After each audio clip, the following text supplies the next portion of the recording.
kundi lahat ng tunay na mananampalataya ni Kristo. Kasi nga po, ang bride of Christ ay, sino ba ang mga bride of Christ? Ito po ay tunay na church. Bride of Christ refers to the true church. Sabihin po natin tunay. Totoo, hindi po nagpapanggap at hindi po peke. Yung totoong mananampalataya ni Kristo. At nilagay ko po dito, sabay-sabay po natin basahin. Not everyone who goes to church is automatically part of the bride. Ulitin po natin. Not everyone who goes to church is automatically part of the bride. But only those who have a genuine relationship with the Lord Jesus. Amen. Tingnan mo ngayon na tabi mo kung tunay yan. Amen.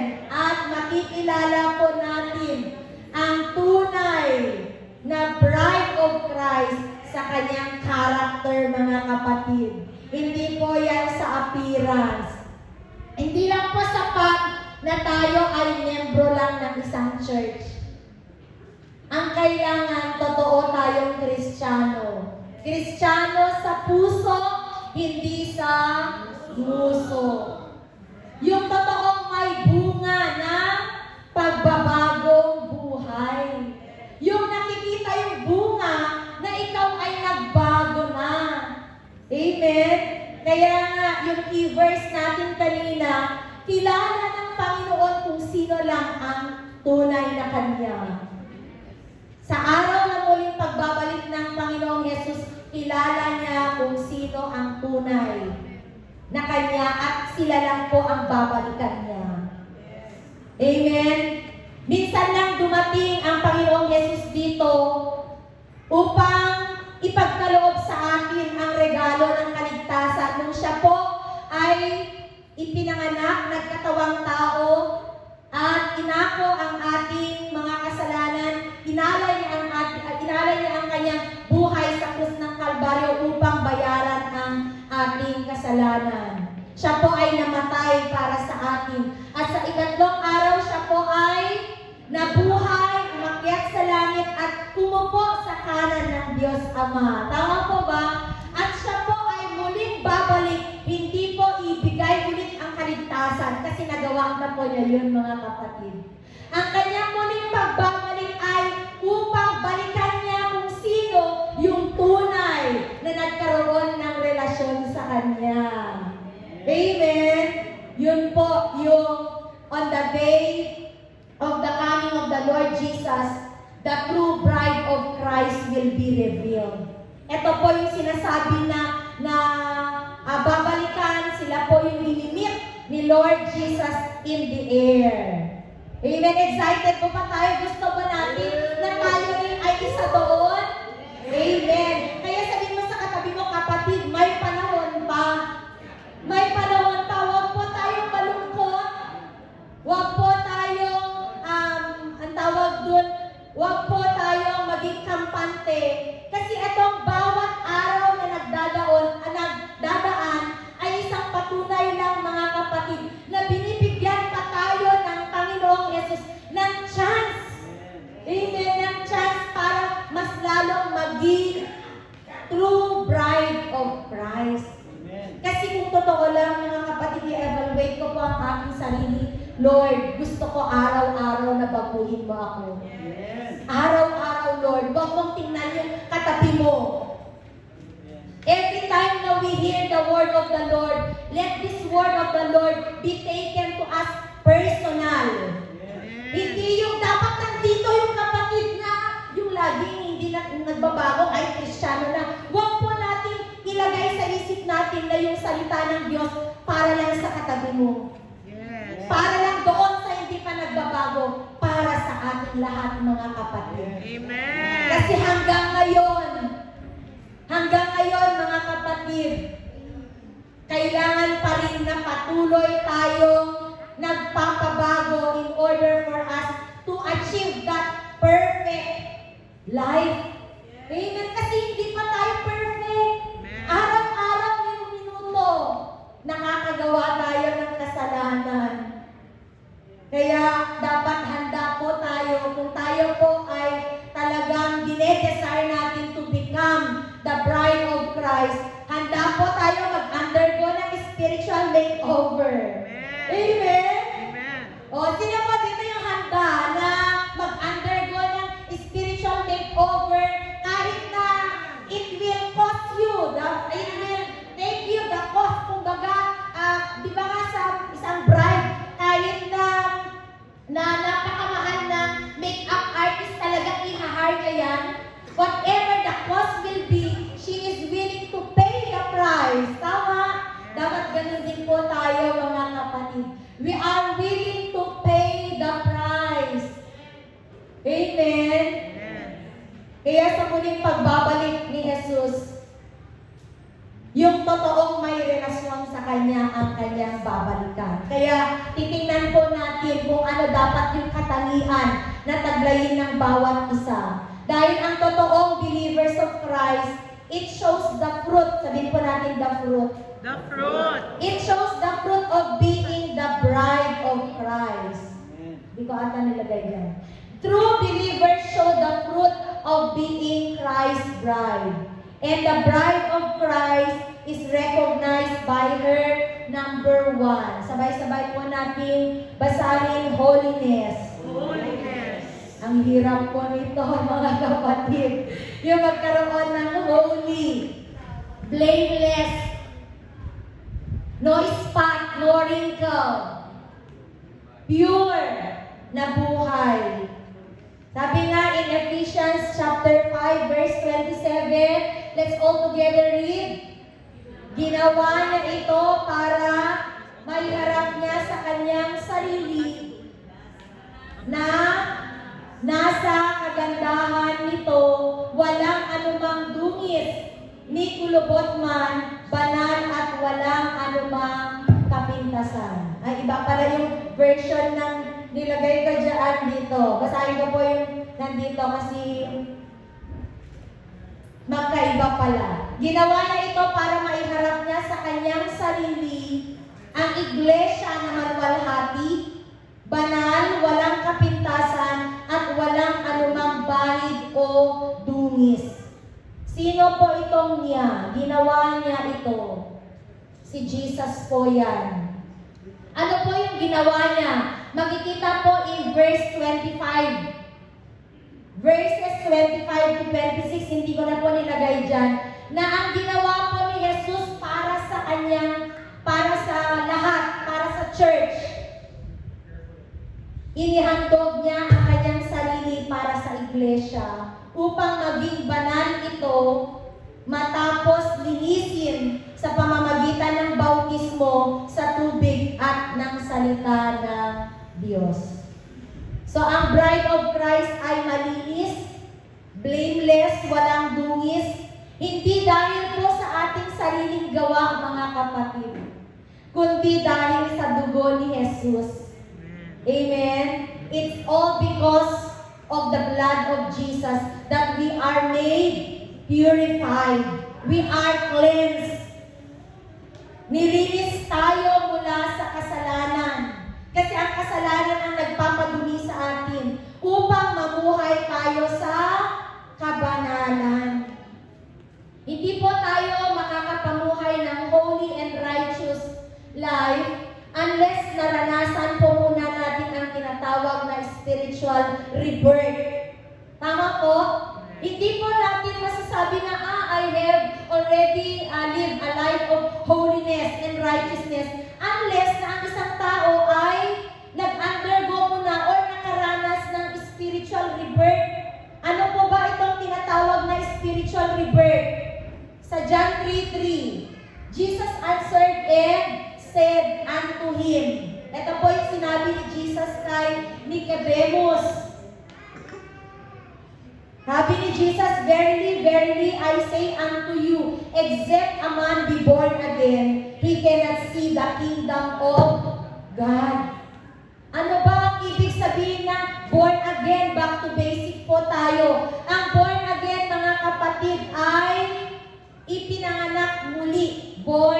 again. Ipinanganak muli. Ibig sabihin, ipinanganak muli, hindi po physical. Hindi po physically, kundi spiritually. Hindi rin po ito tumutukoy sa religion. Born again ka, religion mo yun siguro, no? Hindi po yung religion, mga kapatid. Ang pagiging born again, ibig sabihin, ikaw ay ipinanganak muli. Dahil tayo po ay makasalanan dati. Amen? At kailangan po tayo ay maipanganak spiritually. Ito po ay tumutukoy sa spiritual na kapanganakan. Yung pagkakaroon ng pagbabago sa ating puso, sa ating isip at espiritu. Desire din po ba ng bawat isa sa ating pagtayo ay nananalangin, Lord, create in me a clean heart and renew a right spirit within me. Diba? Yun ba yung prayer din natin? Katulad ng prayer ni King David na, Lord, linisin mo ang aking puso, ang aking isip, ang aking espiritu. Diba?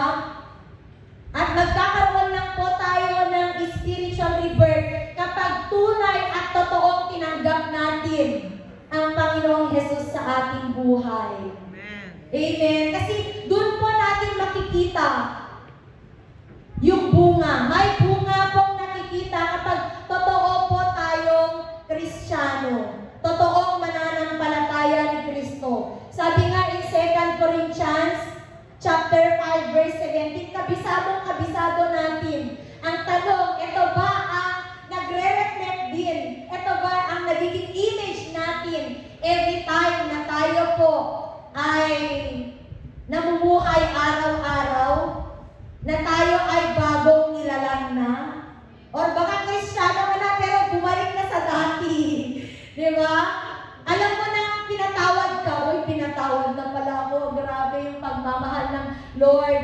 Na kahit na ako'y makasalanan, nung tinanggap ko siya, at tinanggap ko siya sa aking buhay bilang Diyos at sariling tagapagligtas, naramdaman ko yung kanyang pag-ibig. Tuloy-tuloy ka na. Pagkatapos, naging normal na yung buhay mo, bumalik ka ulit sa dati. Dapat hindi po ganun ang renewed life. Kasi nga, sabi dito, therefore, if any man be in Christ, he is a new creature. All things are passed away. Behold, all things are become new. Dapat tayo ay bagong nilalang. Patay na sa kasalanan at namumuhay sa katuwiran at kabanalan. Hindi yung alam mong kasalanan, ang tawag doon, gagawin mo pa. Aware ka na na kasalanan ito, mas lalo mo pang gagawin. Kung alam mo na ito ay tukso, dapat layuan mo na. Amen? Hindi po yung tukso ang lalayo, kundi ikaw ang lalayo. Tama? Dapat po ay willing tayo. Sabi ko nga kanina, kung tayo ay nais nating maging bride of Christ, willing tayong mag-undergo ng spiritual makeover para ma-achieve po natin yung real beauty in the sight of Christ. Ano po ba yung real beauty sa paningin ng Diyos? Yung pleasing and acceptable. Ito po yung holiness and righteousness. Katulad ng babaeng ikinakasal, sa araw ng kanyang kasal, malayo pa yan ay nagpapareband na yan, di ba? Nag-uumpisa na yan na mag-undergo ng makeover. Kung si King Esther, si Queen Esther nga di ba? Ilang months po siya nag-undergo ng makeover. Di ba? 1 year. 1 year po. 12 months. Kaya sa buhay natin, bilang paghahanda sa muling pagbabalik ni Kristo, we are willing to pay the price of being the bride of Christ. Because God does not look on our physical appearance. Hindi naman po titingnan ni Lord kung maganda ka physically. Di ba? ay may kulang dito, hindi siya qualified. Hindi po ganun ang qualification ng Lord. The Lord looks on our heart. Ang tinitingnan ng Diyos yung inner character po natin. Ito yung nagmamatter. This matters most, our inner character in front of the Lord. Kaya let us allow God to transform us through the help of the Holy Spirit. Hindi po natin ito magagawa sa ating sariling kakayanan lamang. Kaya nga, yung spiritual rebirth, nangyayari lang po yun kapag tinanggap po natin ang Espiritu ng Diyos. Kasi siya po ang tutulong sa atin para tayo po ay mabago. Amen? Meron ng kasabihan na gusto kong bumait pero di ko magawa. Bakit? Kasi wala ang Diyos sa buhay ko, kapatid. Diba?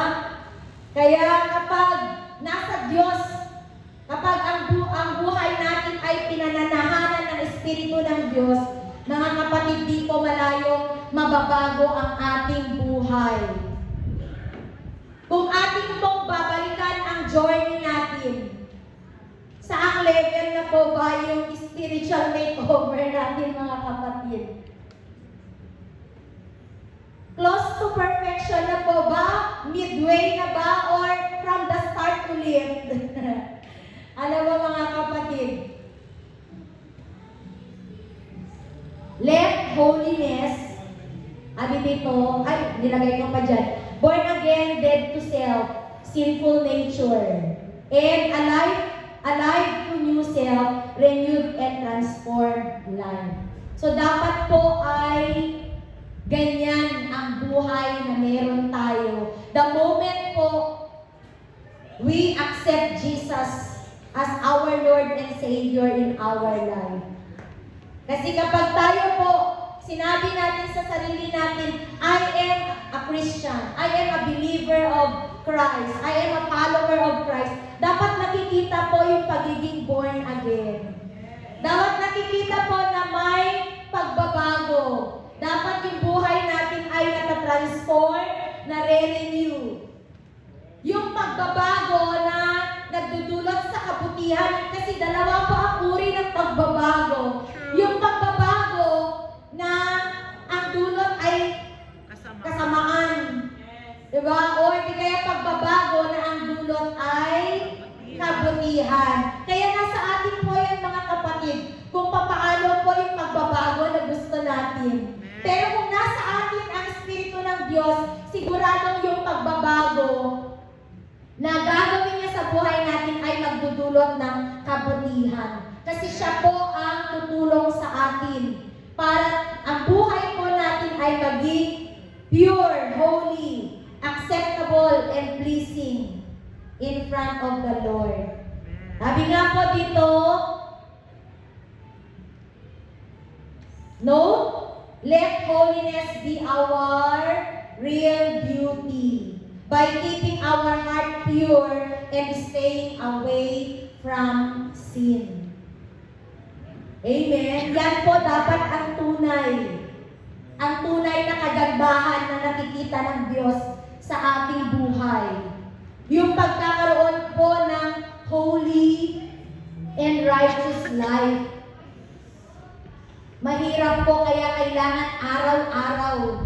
Ang makeover po ay dapat continuous process. Sabihin po natin, hindi tumitigil.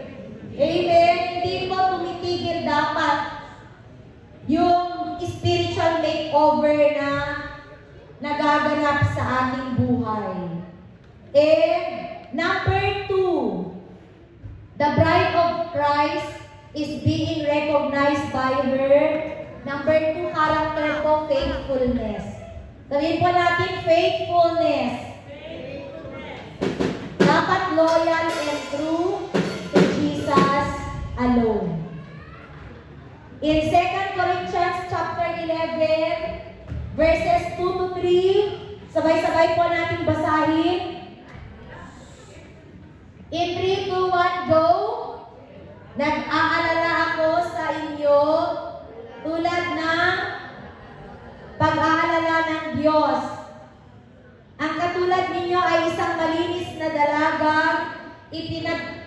ipinagkatipan ko sa isang lalaki, walang iba kundi si Kristo. Ngunit nag-aalala akong baka malason ang inyong isipan at mailayo kayo sa tapat at dalisay na pananampalataya kay Kristo tulad ni Eva na nanindang ng ahas. The bride of Christ is devoted, loyal, faithful, and committed to the bridegroom. Yung katulad ng madalas nating marinig every time na may ikinakasal, ano po yung vow nila? Till death do us part. Dapat ganun din po tayo na yung sinumpaan nating relasyon kay Kristo till death, di ba? Till His coming, we will remain faithful unto Him. Manatili tayong tapat hanggang kamatayan. Manatili tayong tapat hanggang sa kanyang muling pagbabalik. Revelations dapat chapter 2. Bro, pa-edit na lang po. Thank you. Chapter 2, verse 10b. Revelation chapter 2, verse 10b. Sabi po dito, manatili kayong tapat hanggang kamatayan at gagantimpalaan ko kayo ng buhay na walang hanggan. Meron palang reward, mga kapatid, yung pagiging faithful natin sa Panginoon. At yung pagiging faithful, nagsisimula yan sa mga maliliit at simpleng bagay. Amen? Makikita po natin yung kung saan na po yung level or stage ng ating faithfulness sa Lord kung napapanatili po natin ang ating focus sa Kanya. At hindi po tayo distracted sa Kanya, hindi po tayo distracted sa mga bagay na nasa paligid natin. Diba? Simple, dito na lang, hindi na tayo lalayo. Sa halip na nakikinig ka ng Word of God, may naglalaro ng cellphone, huwag mong tingnan yung katabi mo, hindi siya yun. May naglalaro, yung habang nakikinig ng Word of God, busy na naglalaro ng games sa cellphone. Diba? Or di kaya nakikipagkwentuhan sa katabi, kung ano-ano ang ginagawa. O diba, napakasimpleng bagay, pero makikita mo talaga kung faithful ka. Kung isa lang ang focus mo. Kaya minsan, kapag ako po ay may kausap, pag hindi na po attentive yung kausap ko, makiramdam ka na, hindi mo na itutuloy yung sasabihin mo. Diba?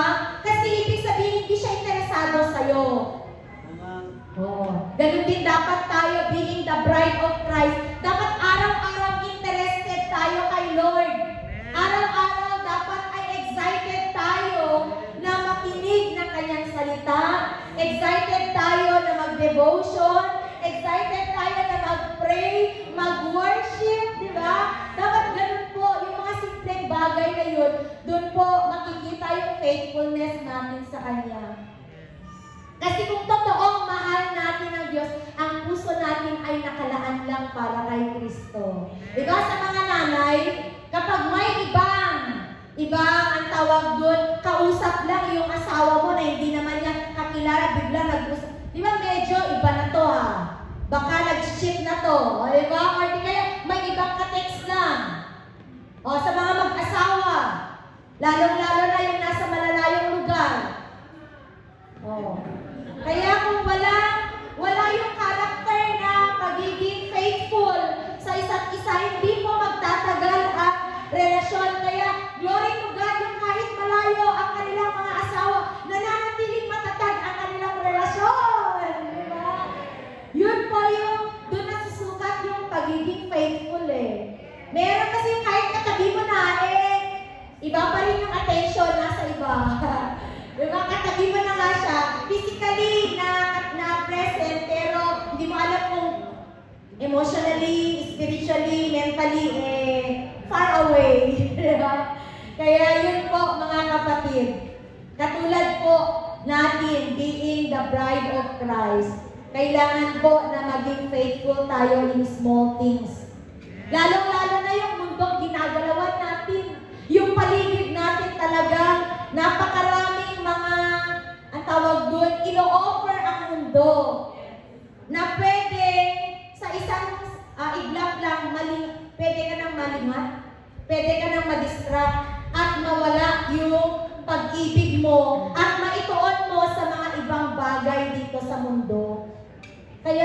sabi sa Romans 12:2, huwag ninyong tularan ang mga pag-uugali ng mga tao sa mundong ito. Hayaan ninyong baguhin kayo ng Diyos sa pamamagitan ng pagbabago ng inyong mga isip para malaman ninyo ang kalooban ng Diyos.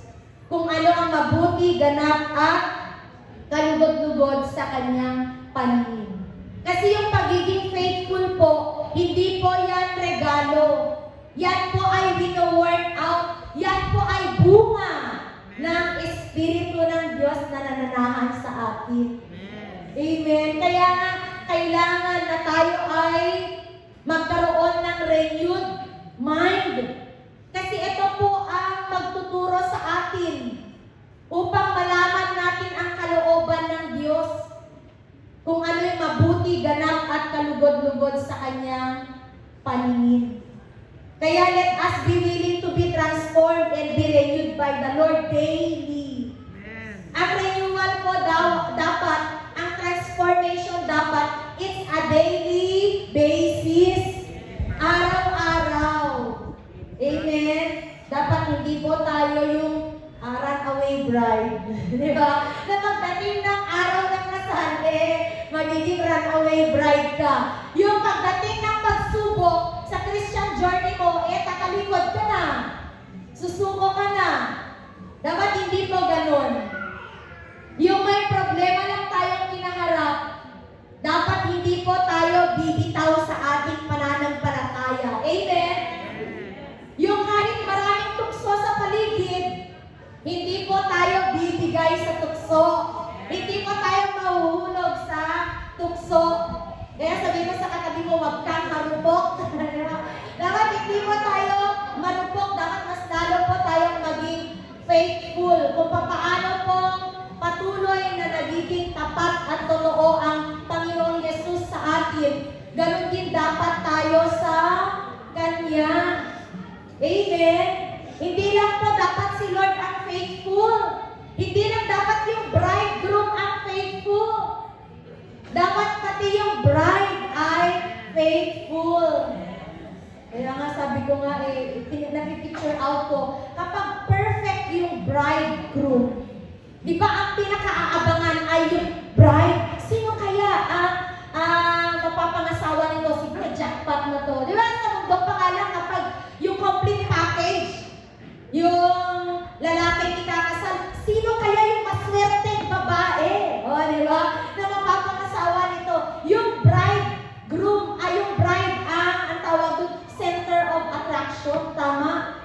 Lalong-lalo na kapag alam na ang bridegroom ay perfect. How much more ang Panginoong Jesus being our bridegroom, di ba? Kaya deserve po niya na tayo magiging bride niya ay dapat faithful until His coming. Amen po? Let us all together read. Note, our faithfulness is the proof of our true love to the bridegroom. Kaya sabihin po natin, stay faithful and loyal until His coming. Let us not exchange our relationship with the Lord with the temporary satisfaction that this world offers. Tama?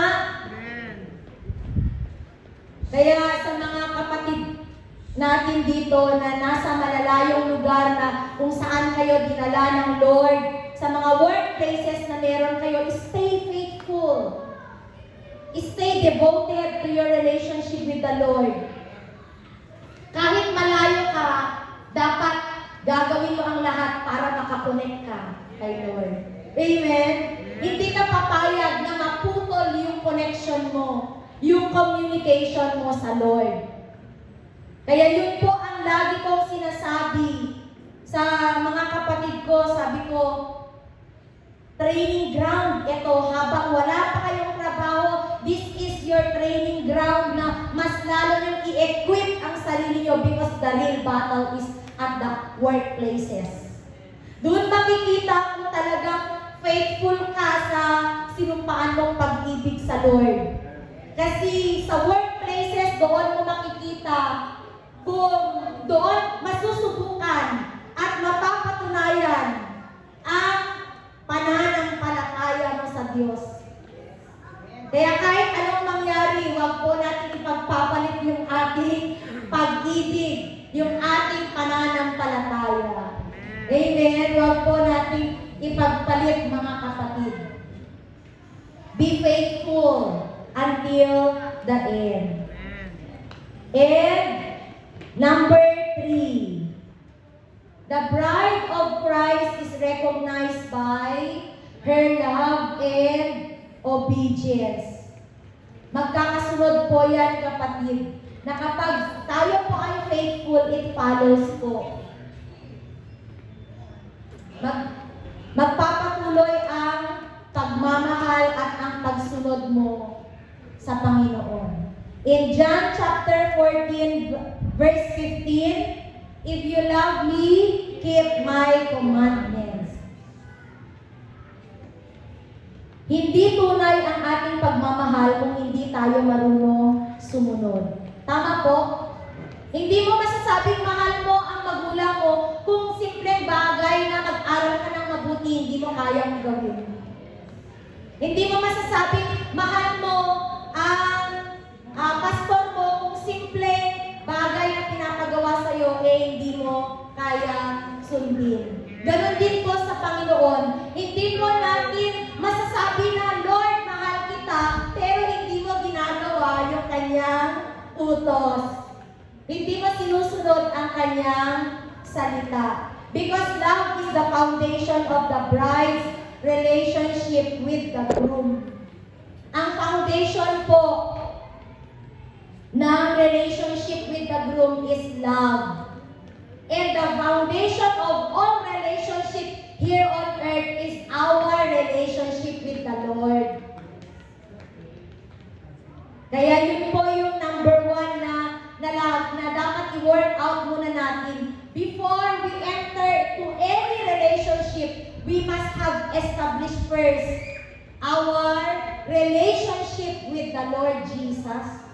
Kasi ito yung foundation. Papaano ka magkaroon ng totoong pagmamahal sa kapwa mo kung wala kang tunay na pagmamahal muna sa Diyos. Diba? Kaya dyan po nasusukat, mga kapatid, yung tunay na pagmamahal. Na sinusunod po natin, ginagawa natin yung utos ng Diyos kahit mahirap. Gagawin mo kasi ikaw ay nagmamahal. Diba sabi nila, wala daw mahirap gawin sa taong nagmamahal. Totoo ba yun? Yung kahit na, ang tawag doon, Luzon to Mindanao, kaya mong liparin. Para lang mapatunayan na mahal mo siya. Wala daw mahirap wala mahirap gawin sa taong nagmamahal daw. Diba? Sa mga nakakaranas dyan, diba? Pero, sabi nga, a true bride doesn't obey out of fear, but she obeys because she loves. Ilagay ko ba dyan? Ay, hindi po. Ulitin ko po, a true bride doesn't obey out of fear, but she obeys because she loves. Ibig sabihin po nito, mga kapatid, sumusunod tayo hindi dahil takot tayong maparusahan. Sundin ko ito kasi may consequence pala pag hindi ko sinunod ito. Dapat yung motivation ng ating pagsunod ay pagmamahal. Sinusunod mo, ginagawa mo ang utos ng Diyos dahil ayaw po natin siyang masaktan. Yun po yung tunay na pagmamahal, mga kapatid. And sabi dyan, our obedience is the evidence of our love to God.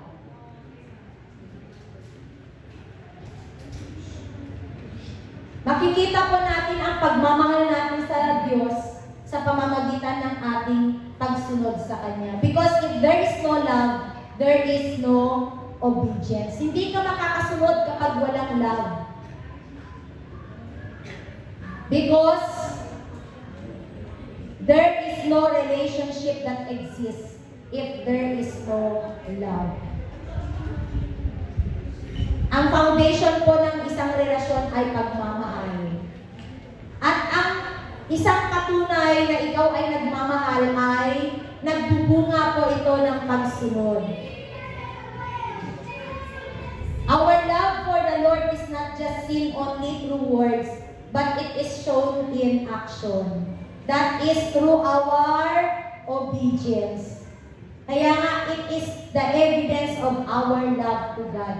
Yung obedience po natin. It will make our service to God genuine. Pag tayo po ay punong-puno ng pagmamahal, alam niyo po, maibibigay natin yung pinaka-the best service natin kay Lord. Amen? Kasi yung love mo ang mag-e-empower sa'yo. Ito yung driving force mo na ibigay mo yung pinaka-the best service mo kay Lord. Yung kahit simpleng bagay, gagawin mo nang walang pag-aalinlangan, walang sama ng loob, walang murmuring, walang, ang tawag doon, pag-complain.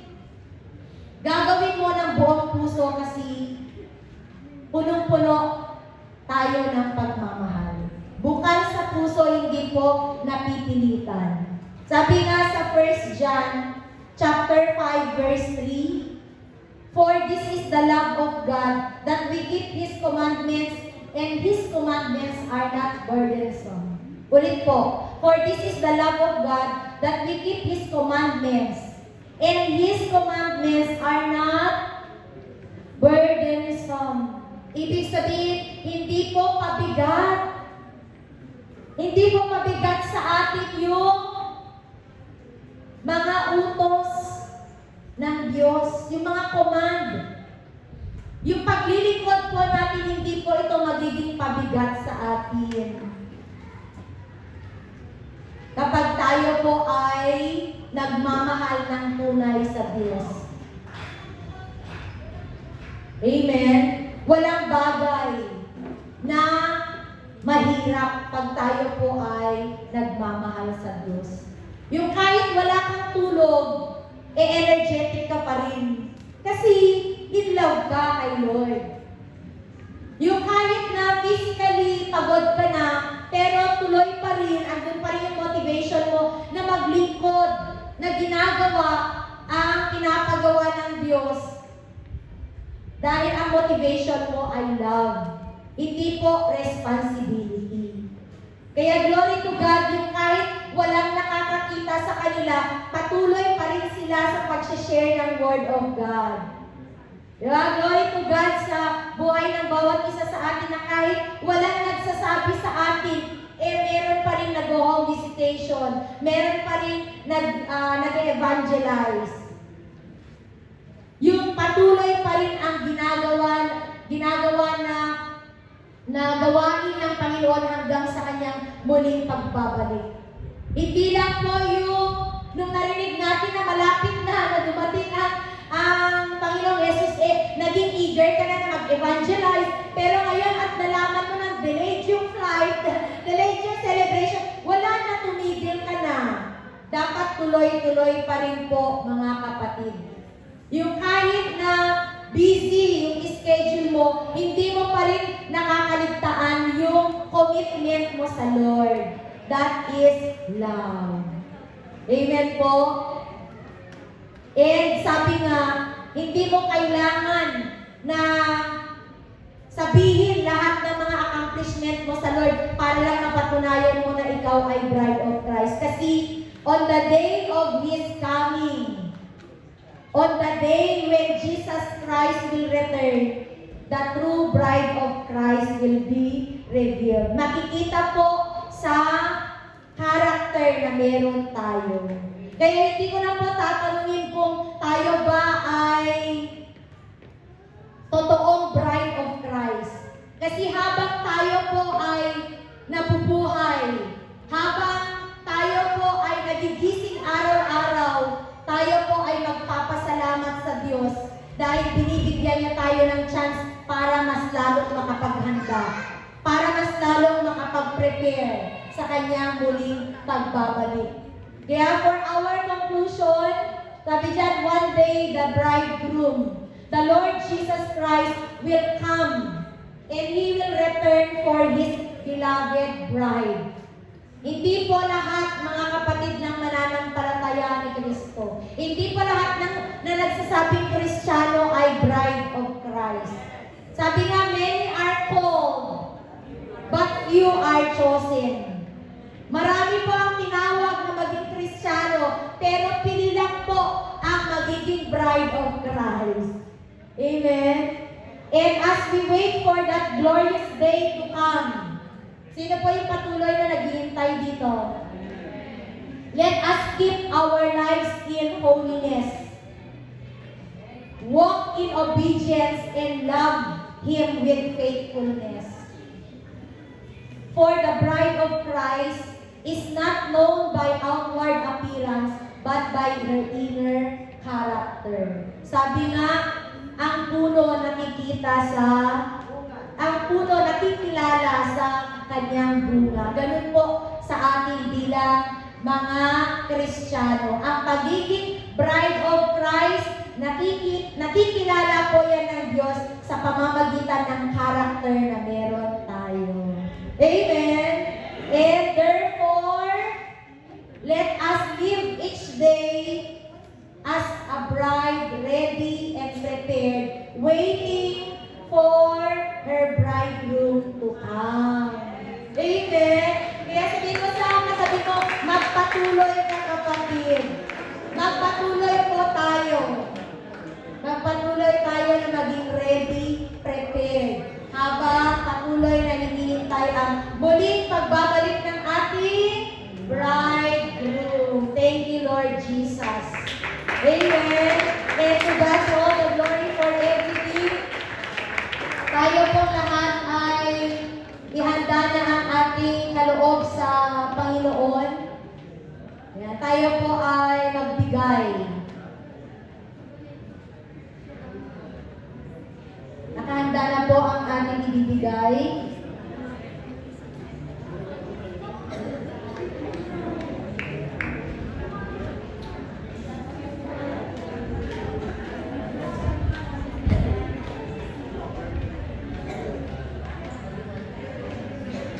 Sige po, tayong lahat ay tumayo at tayo ay manalangin.